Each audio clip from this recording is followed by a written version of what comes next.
expressed by the host or guests do not state or reflect those of the company, its management, sponsors, or any entities they represent.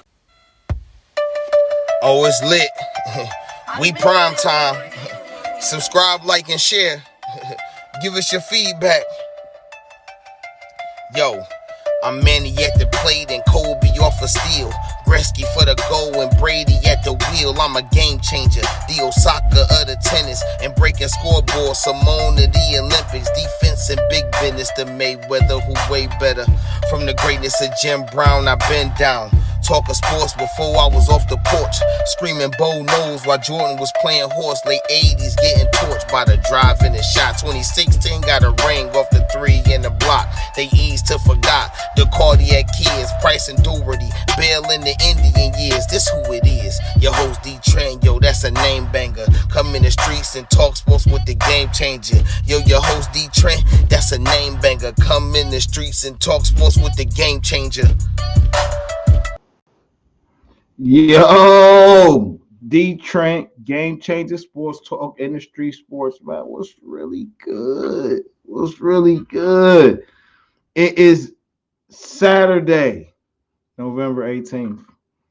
And it's been a heck of a season so far in the fall sports, right? Cleveland Cavaliers season done started, and we gonna get a lot into them. That's how we're going to start off the show. We're going to talk about them Cavs.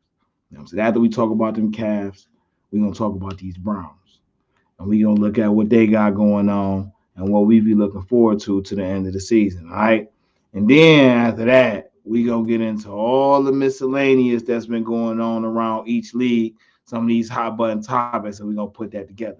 But I am D. Trent. This is Game Changer Sports Talk on Industry Sports. We're streaming on multiple media platforms: Facebook, Twitter, Twitch, YouTube.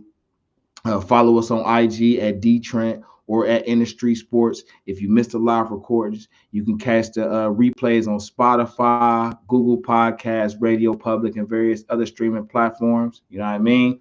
But make sure y'all get into that, man. We're going to get into the land. You see them jerseys on the screen, the land. In-season tournament time. So the Cavs went against the Detroit Pistons last night for in-season tournament. And for those who don't know, this year the NBA started the in-season tournament thing to where basically it makes all the games relevant in the season now. It was a big push about load management and stars just sitting out because they can and missing certain events and or certain dates, and the fans not really getting their full money worth for the ticket prices they pay. So the NBA say, okay, we'll do an in-season tournament, we'll group them up, and those who win get a big payout. So for the big stars, who making their money, it is what it is for them. But for the younger guys and the people who trying to improve themselves and getting into the league, still trying to make a name for themselves, this is a big deal, right? And I feel like too, it allows coaches to use more of their bench, right? You get to see what kind of other guys you got down there and things like that. So far the tournament been cool. Now the Cavs are 1-1 in the tournament. They lost the first game in the tournament to Indiana, and they won last night versus the Pistons. But these Cavs are 6-6, man. Let's get into some of these numbers, right? Because even though the Cavs are 6-6, there's a lot of things that we have to keep into consideration, right? The Cavs have a totally new supporting cast, all right? And for all those who watch it, wherever you watch it from, Twitter, YouTube, Twitch, wherever you watch it from, feel free to chime in, get in the chat. You can hit the link if you want to come up, and join in on the conversation live and direct. You're definitely more than welcome to. So let's get into these numbers, right? Hold on, I took it down. New flux of players for the Cavs, right? George Niang is here. Max Strus is here. Imani Bates is here. Craig Porter Jr. is here. Tristan Thompson is back. Damian Jones is down here. Jared Allen is finally back after missing the first 7 games, I believe, because he played the last 5. So he missed like the first 7 games. Darius Garland has been in and out the lineup all year. Uh, Donovan Mitchell has been in and out the lineup all year. Ty Jerome and Isaac Okoro haven't played. And I didn't mention Ty Jerome as a new acquisition as well. They haven't played since game 3, game 4. So, in saying that, only 3 Cavaliers have played the whole 12 games. That is Evan Mobley, Georges Niang, and Matt Strus. And in those 12 games, all right, let's just buy the numbers, right? Evan Mobley is at 16.7 off 7 field goal makes a game. He's getting almost 13 attempts a game. He's shooting 54% from the field. He's attempting not even a 3 a game, so I think that's a big improvement. He's getting his shots where he need to get them. 71% from the free throw line, averaging about 4 attempts a game.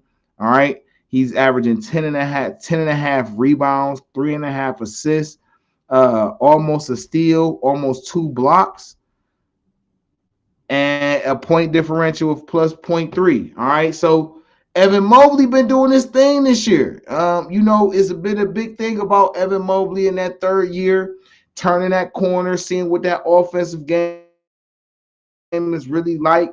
I'm gonna get to specifics about what I would like to see Mobley do more and how JB to use him. But right now, playing all 12 games, you know what I'm saying, being able to put up basically 16 and a half and 10 and a half, 17 and 11, I think that's a good start to the year.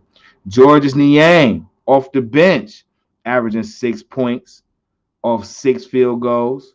He's shooting overall about 37% from the field, averaging about 4 threes a game, shooting 30% from the 3. Half a free throw game. He's averaging about almost 4 rebounds a game and assists.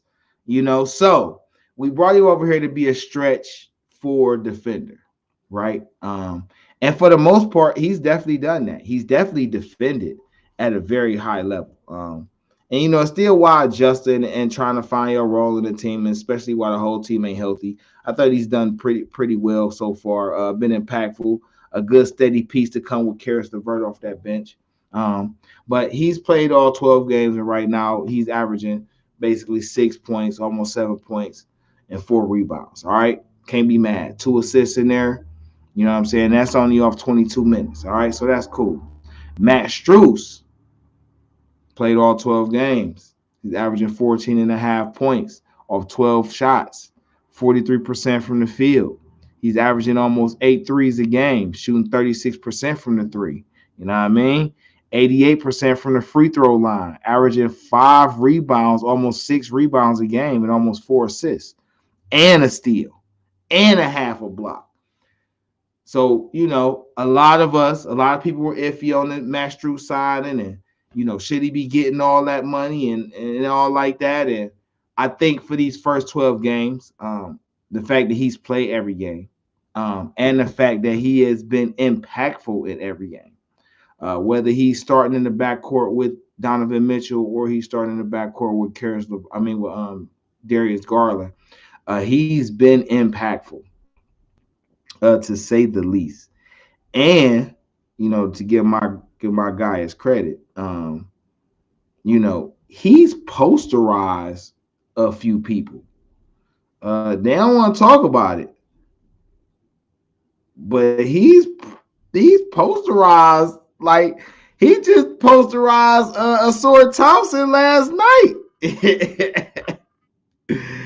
Hey, and if you ain't seen the Matt Strus posters, you gotta see it, man, because he has brought such a great energy to that starting lineup. He is doing basically all the things everybody wanted Okoro to do.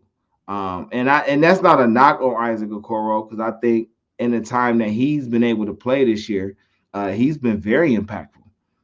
But I will say Matt Strus has been everything and more that we've looked for from the starting small forward position. And I just want to definitely give him his props on that. Um, but like I say, those are the only three Cavaliers that has played in every game this season.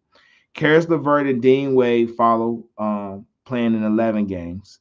Karis LeVert this year, you talk about a guy who's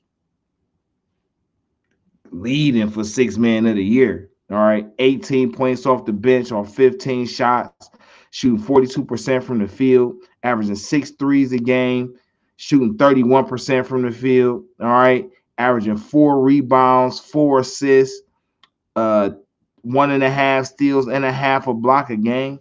Point differential positive 2.2. Oh, I ain't say Max Strus. His point differential positive 4.9. All right, so they've been playing really good. Dean Wade has been, but Dean Wade role is to be a stretch floor. Um, you know, we'll get into what I would like to see more from him. Donovan Mitchell, Tristan Thompson have played in 10 games. So out of a 15-man roster, only 7 Cavaliers have played in at least 10 of the 12 games that they've been scheduled to play this year. All right. Donovan Mitchell has really been on the tear, though. In 36 minutes a night, he's putting up 29 points, averaging 21 shots, shooting 48% from the almost 49% from the field. He's shooting about 9. Hold on. Let me make sure I got this right. Yeah, 21 shots. Let me make sure I got this right. Okay, yeah. Okay, Hart. So then you got him shooting. Yeah, why is y'all changing my stuff around? Threes. All right, so he's shooting about 9 threes a game. He's averaging 40% from the three. All right. About 5 free throws a game. He's shooting 90% from the free throw line. All right. He's averaging about 5 rebounds a game, a little over almost 5.5 assists a game, 2 steals and a half a block. Point differential 0.5, 5 points, 5 points positive. So, the Cavs record sit at 6-6. That will say they've been playing, even. They're at 500. So, some nights are good, some nights are bad.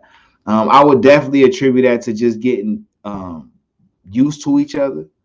And, everybody not being healthy at the same time. It's hard to build continuity and chemistry when everybody's not healthy at the same time. At the same token, though, I can't lie. I like how they look. I'm really looking forward to see how they're going to play when they're all together. Um,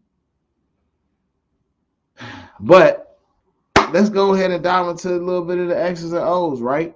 So last year the Cavs were heavy on guard initiation. Pick and roll was kind of like the standard. When things broke down, it was whoever got the ball, figure it out. All right. It's still a little bit of that this year. But I will say it's been a lot more focus on initiating the offense with the big man from the top. Whether it be dribble handoffs or pick handoffs.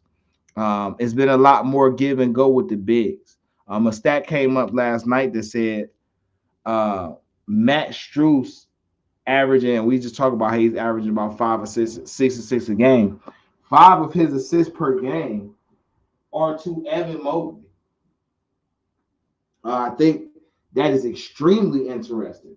So that means to say that there's been a focus on getting the big man involved. Why I can't find what I'm looking for? There's been a huge emphasis on getting the big man involved. Hold on, y'all. Give me a second. This is what I be saying about I can't never find nothing when I need it. All right, bet. Excuse me. So yeah, it's been a super emphasis on getting Mobley the ball. And I like that a lot. Donovan Mitchell, right? I like Donovan. I like the way he's playing this year. I feel like he's been more aggressive on the defensive end than most are used to him being. It's gonna always be a struggle between him and Garland starting that backcourt just because they're so undersized. But when you have 2 7-footers and another guy on the wing who can actually play good defense, it ain't really as bad, especially when you could sub in guys who are, the right height, the right tenacity to be able to really make that bolt over. Hold on. So I do want to see Donovan Mitchell get more people involved. I do want to see him pick his spots more to when he take over the game. I do think he hasn't had a chance or the opportunity to really grow into that role yet because of, everybody so in and out of the lineup. But I'm not down on the Cavs. I'm not upset about the Cavs. I'm not upset about what JB Biggerstaff is doing right now because I feel like there are things that are being implemented that's helping. At the same token, JB ain't on the floor. So regardless of what he implements, all right, the players still got to go out there and execute. Darius Garland, right? No, hold on. Before I go to Darius, right? I got to talk about LeVert again. Karis LeVert is balling out of his mind right now, okay? Balling. I said all last year, when I came on, we talked about the Cavs. I said Karis needs to just stay at the 6-man. They don't need to start him sometimes. They don't need to be pulling him back and forth out the lineup. Just let him be the 6-man, right? Because ultimately, the small forward has to play a certain type of role. But when you have two undersized guards like that, to be able to come in with a Karis LeVert, it's phenomenal. Karis gonna get his own shot. Karis gonna make it easy for other players on the floor. Karis gonna play defense. Karis has been one of the top two-way players in the league this year so far in 12 games. Not saying he's the super stud, but in 12 games, he's been dominant on both ends of the floor. Extremely impactful. And only thing I want to see the Browns, I'm not say the Browns. Only thing I want to see the Cavs do is the Cavs need a stretch four that can rebound. That's what I feel like they need to pair with Karis LeVert. Somebody that's going to get down there and really rebound. You know what I'm saying? But could also stretch it out and hit that three-point shot. You know what I'm saying? That type of forward big man would really help not only Karis LeVert, but it also helped when rotating in Jarrett Allen and Evan Mobley. Jarrett Allen and Evan Mobley have so much responsibility on the defensive end of the floor. Okay. And I don't know if people really take this into consideration. They are playing with two guards that are 6'2" and 6'1", respectively. All right. Respectively. So a lot of times guys are going to blow past them. They're going to get to the cup. But they showed a stat last night that says when this season, in the 5 games that Evan Mobley and Jarrett Allen have played, they are redirecting almost 24 shots a game. Whether they be blocks, whether they make them change in the air or make them pass out of the shot, they are altering 24 shots a game. I think it's alarming that teams are able to get that many shots at the rim or close in the paint. All right. Of course, that's an issue. But the fact that you got two guys down there that's really making it hard for the opposing offense, though, that's crazy. So this adds to Strus having good rebounding numbers because with having those two guys, you need a strong small forward that can, or at least a guard that can rebound, right? But if you add a stretch forward that can rebound, now you're getting a little more pressure off these guys because when they go, like when you playing Evan at the center and Allen is sitting down. You play Allen at the center and Mobley is sitting down. That stretch four that can rebound is going to allow them to really dominate in the paint. Now they can go after shots because they know that it's a guy that's going to clean up the possession when they alter the shot. I like that. I think another issue, I think another thing that they need is I think the Cavs need a defensive playmaker at the point guard. And what I mean is, Craig Porter has played pretty good. He's a rookie. He needs to get a little more time. He a little bit bigger than the other two. I think Craig Porter's 6'3". But he still got to get his NBA weight up and stuff like that before he can really take on these up echelon guys and lock them down for real. But let's say if you had a guy like John Wall, right? I think he will help out. Now, people will say, well, damn, let's see what happened when Ty Jerome come back. And I agree. Ty Jerome got the size. He can facilitate. He can stretch the floor. I don't know if he's a lockdown defender. But at the same token, he didn't get a lot of time to really showcase what he could do as a steady rotation piece when he was, at Phoenix and at OKC. But the Cavs need that. And I say they need this type of guy because Darius Garland has to be allowed to run freely. And for some reason, when him and Mitchell play together, Darius doesn't play like an alpha. And I think that's problematic for the Cavs offense and just the flow of the team. Darius Garland has to play aggressive every game, all game, because of his ability to handle, because of his ability to stretch the floor, his ability to get his shot off the dribble while moving, still being able to finish with either hand at the rim. That has to be a consistent threat. It has to be. But for some reason, when Donovan Mitchell was in, it's not that way. And this is where I was saying, like, Donovan Mitchell got to pick his spots better. Donovan Mitchell should be able to understand by now that he can get his shots whenever he wants to. It ain't a person who can guard you. You should start off the game making sure Evan Mobley and Darius Garland get their shots and get their impact on the game. Because once those two get into the game, Jared Allen gonna get into the game by default. For one, because he's the opposite big man of Mobley. And for two, because Garland and Allen already got a good chemistry. So, wait, hold one moment, y'all.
Appreciate y'all patience. Yeah, so like I say, Jared Allen go get in by default. All right. Like I say, him and Garland already got a chemistry off that pick and roll, and him and Mobley got a chemistry off that. So by default, he's going to get in. Now, when Donovan pick his spots where okay, they getting off, they didn't got off, so now let me insert myself. Now you got a Matt Strus to play off with you though. You know what I'm saying? Him and Matt Strus play really good together, as I've seen so far. Like they play really good together. So you got somebody that you could feed off of, which is fire. But Karras need a running mate. George Niang didn't play good so far. I really want to see what it's gonna look like when it's Karras, Ty Jerome, and Okoro with Niang. Because ultimately, I feel like that's the second unit. It's Ty Jerome, Karis LeVert, Isaac Okoro, Georges Niang with Mobley or Allen, whichever one it is, right? That's really the second unit. And that's a pretty good second unit though. Like that ain't no, you know what I'm saying? Now you will argue, okay, where you getting the rebounds from, but all of them as a collective can rebound. All of them second unit guys as a collective could get you about 5 to 6 rebounds a game. You know what I'm saying? Which, if they all do, is about 30 rebounds. So if you can get 30 rebounds from your bench, you're win. That's helly good. You know what I'm saying? And JB does preach team rebounding, which I got to give him credit for. He preaches team rebounding. Um, but the Cavs, man, I think they pretty all right, man. A lot of people I've been hearing people, fire JB and all that, but I really think he's done pretty well under the circumstances. You know what I'm saying? Um, it's hard to see what you got until you got all the pieces there. All the pieces there, But so far, Donovan Mitchell was balled out. Evan Mobley is balled out to a degree. Karis LeVert has balled out to a degree. Matt Strus has balled out to a degree. Darius Garland has done what he's been able to do. I think Craig Porter Jr., the rookie that we drafted, or I think he was undrafted, but we brought him on and he ended up, getting a two-way contract. I think he's been playing excellent. He was a guy who led his college team in points, rebounds, assists, and blocks. And he's been demonstrating a lot of that since he's been up here in Cleveland. So I'm really happy to see. And, the guy that I haven't talked about that everybody talks about in Cleveland is Imani Bates. Okay. Imani Bates, if you follow high school basketball over the years, you know this name, Imani Bates. You know that he dropped to the second round because of whatever situations they tried to pin on his jacket. When I say jacket, his resume, they tried to pin on his jacket before he ended up getting to the league. But since he's been with the Cavs, he's won a G League championship, not G League, a Summer League championship. He debuted for the Canton Charge a few days ago, earlier this week, and scored 29 in his debut. He's hit a couple nice big shots for the Cavs during the season through all the personnel shuffling with everybody not being healthy. And he has a future with these Cavs. Ultimately, I don't think it's no secret that Donovan Mitchell probably not going to be here long term.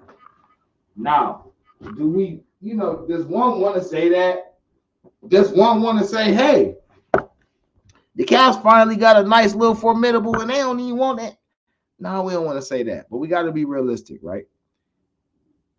Donovan Mitchell is, unless they go to the finals, this year, which is possible. Unless they go to the finals, I don't really see how Donovan gonna stay. It pains me to say that, but at some point, you only got so much money, right? Garland's getting paid. Mobley's going to get paid. Imani Bates is going to get paid. A 6'9" guy who has great basketball IQ.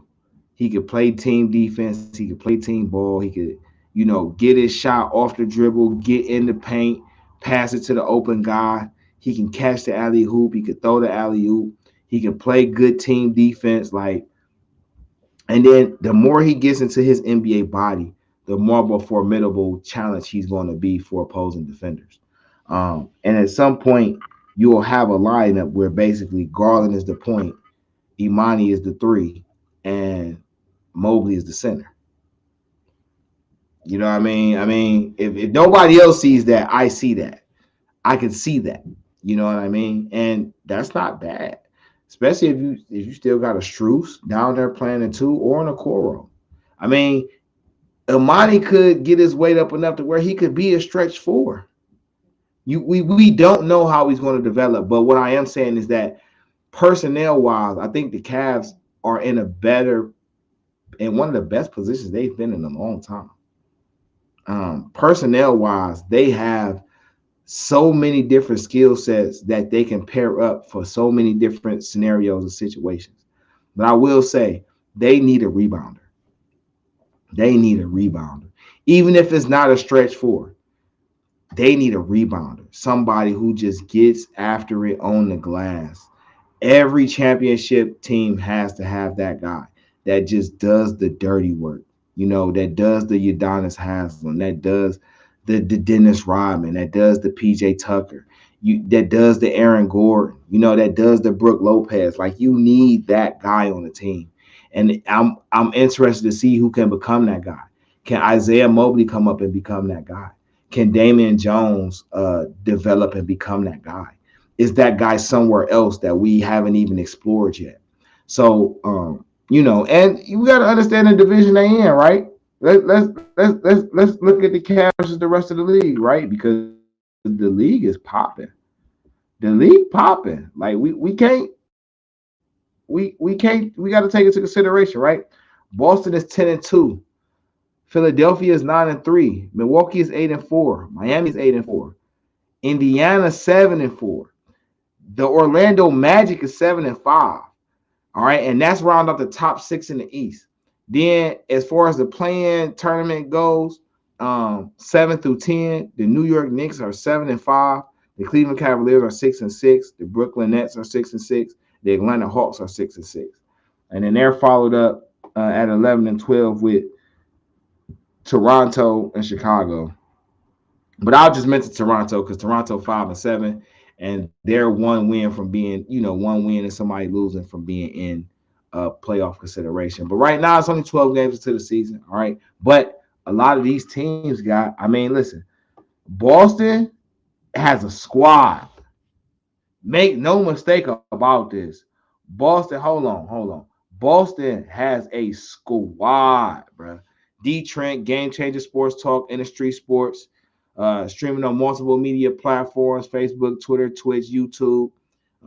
Follow us on IG at Industry Sports or at D Trent. If you missed the live streaming, you can catch the replays on Spotify, Google Podcasts, Radio Public, and various other streaming platforms. Just look for the Industry Sports channel, subscribe, like, share that, and then follow the Industry Sports page. Also, check out the Industry Sports website, industrysports.com, where you get the latest articles and all that. You know what I'm saying? Vibe with us. Nerdy Yellow Dude say, I think Isaac is that guy. Listen, I like Isaac Okoro as a shooting guard, more so than a three. And I like Isaac Okoro with Karis LeVert. I think they play really well together. But they do have to be playing the 2 and the 3 off the bench. Isaac, I think, listen, the one thing I don't like about JB's system is I don't think it allows Isaac Okoro to shoot from the mid-range like he should. I think he's a better mid-range shooter than a three-point shooter. And those threes where he had him spot up and he could take the three, I think sometimes he should be allowed to just take that step in and take that 2-point shot and knock that bucket down. It's all about getting the points.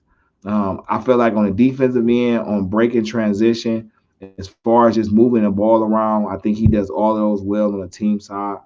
But I like Isaac a lot. Hopefully they re-sign him. He probably gonna get no crazy contract depending on how the year play out. But I do want them to keep him on this roster. And so anyway, as I was saying, Boston, man, listen, Drew Holiday, Jaylen Brown, Kristaps Porzingis, Jason Tatum, Al Horford, like Devin White, like, bruh, like they got a squad. They have guys who can really lock you down on the perimeter, all right, with White, Brown, and Holiday.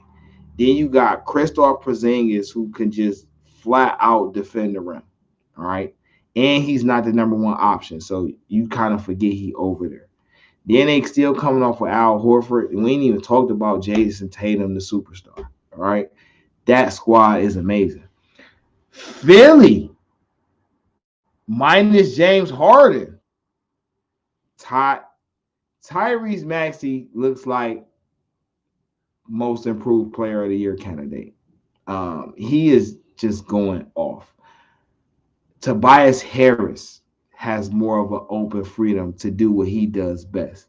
Um, Joel Embiid is doing what he usually does. I like them a lot. Milwaukee, Dame, Giannis, Chris Middleton.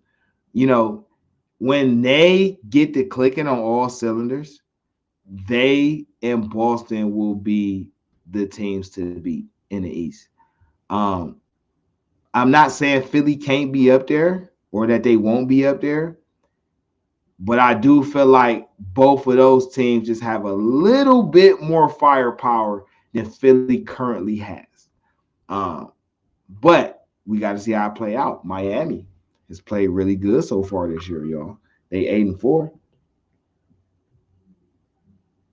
Indiana has played really well. Tyrese, I think that Olympic run for Tyrese Halliburton really helped this game. Benedict Mathurin has really been good. Miles Turner has really been good. Obi Toppin has fit over there very well. Even Buddy Yield is growing to his role.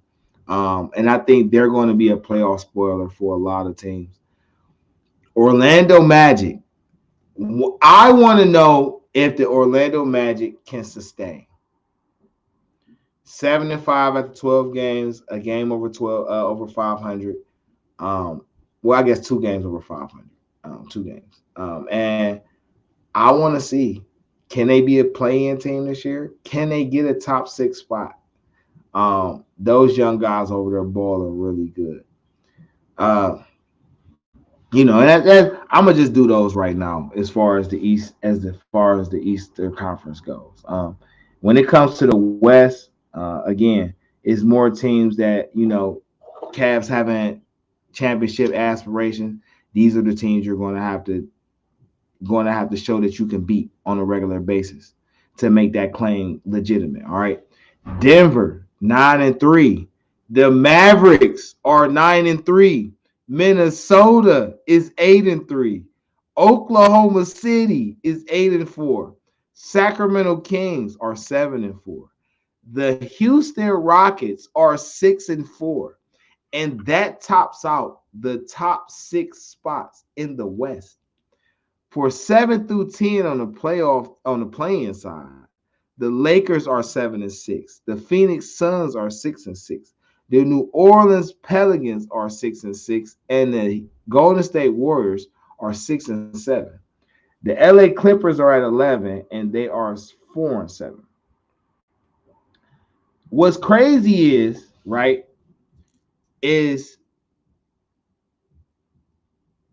the 7 through 11 slots in the West have arguably way more firepower than 2 through 6 in the West.